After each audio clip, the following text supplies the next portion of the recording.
Vacances parlementaires. L'honorable Sophie Kakoudiumba, affectueusement surnommée Mamani Mama par les Kabalois, a prouvé une fois de plus qu'elle n'est pas une députée de passage. Depuis son arrivée à Kalemi le dimanche 27 juillet dernier, c'est ce mardi 30 juillet 2025 qu'elle a entamé sa descente vers son fief électoral des Kabalo. La secrétaire générale du parti politique Action Commune pour la République, ACER, a été portée en triomphe par des foules enthousiastes et reconnaissantes. C'est au village Kifingile que Sophie Kakoudji a lancé son périple, échangea avec les habitants autour des sujets cruciaux touchant leur quotidien. Elle a exhorté à l'unité et au soutien indéfectible envers le président de la République Félix-Antoine Tshisekedi Tshilombo, qu'elle qualifie des piliers de la stabilité nationale. Plus loin au village Kachalé, à environ 66 km de Kabalo Centre, la ferveur populaire ne s'est pas estompée. Accueillie comme une reine, Tunka Tunka, comme l'appellent ses proches, a été contrainte d'y passer la nuit, tant l'émotion et l'engouement étaient intenses. Dans la matinée du jeudi 31 juillet, que la députée a foulé le sol de Kabalo, une ville paralysée, non par les désordres, mais par la liesse. Commerçants, enseignants, agents de l'État, autorités et simples citoyens ont suspendu leurs activités pour l'accueillir. En signe de respect et d'humilité, elle a parcouru à pied, entouré de sa population, les rues de la cité jusqu'à son domicile. Dans une déclaration empreinte de tendresse, elle a témoigné tout son amour pour Kabalo et a appelé à la vigilance contre les ennemis de la paix qui veulent faire couler le sang à Tanganyika, se disant prête à défendre bec et ongle son territoire. Nilitoka Kalemi depuis jana, nililala Kashale.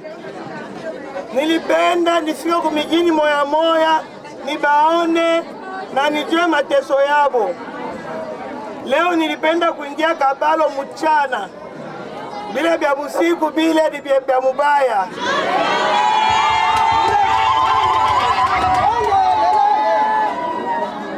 Na naona kweli kama niko na bazi. Anda yangu niye niko mtoto ya Mungu. Manda yangu mkabalo sipendi kumwanga damu.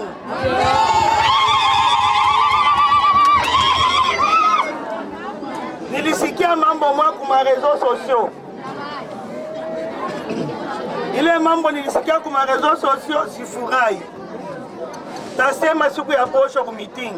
Le soir du même jour, Sophie Kakoudji a tenu un conseil de sécurité avec les autorités locales afin d'identifier les défis majeurs de la cité. Le lendemain, vendredi 1er août, fidèle à son programme chargé, elle a visité les 7 quartiers de Kabalo, inspecté l'hôpital général et les centres de santé de la zone, l'air dotant des matelas pour améliorer les conditions d'accueil des malades. Un geste hautement salué par la population. Le samedi 2 août, un grand meeting populaire a rassemblé toutes les couches de la population et les autorités locales. L'élie a livré un message fort, l'unité, amour, cohésion et soutien au chef de l'État qu'elle considère comme l'unique garant de la paix et du développement en RDC. En forme de terrain, elle a aussi posé des actes concrets.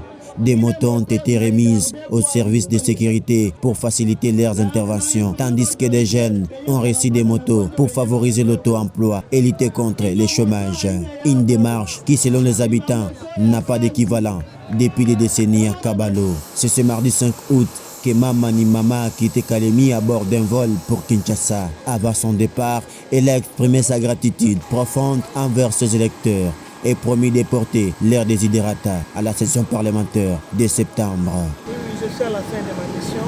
Je suis député national, c'est-à-dire député de toute la province de Tanganyika.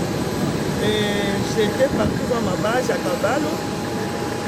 J'ai vu comment les routes sont détériorées dans ma province. Avec le concours de tous les députés du Tanganyika, notre caucus, nous allons nous battre pour trouver solution à cette situation. Parce que nous, notre rôle, c'est de parler. Nous allons parler et une solution sera trouvée. Un mandat de proximité, un leadership maternel et une détermination sans faille. Sophie Kakoudji incarne ce que la représentation nationale devrait être. Pour Kabalo, elle est bien plus qu'une élie. Elle est l'espoir, la voix et l'âme d'un territoire longtemps oublié.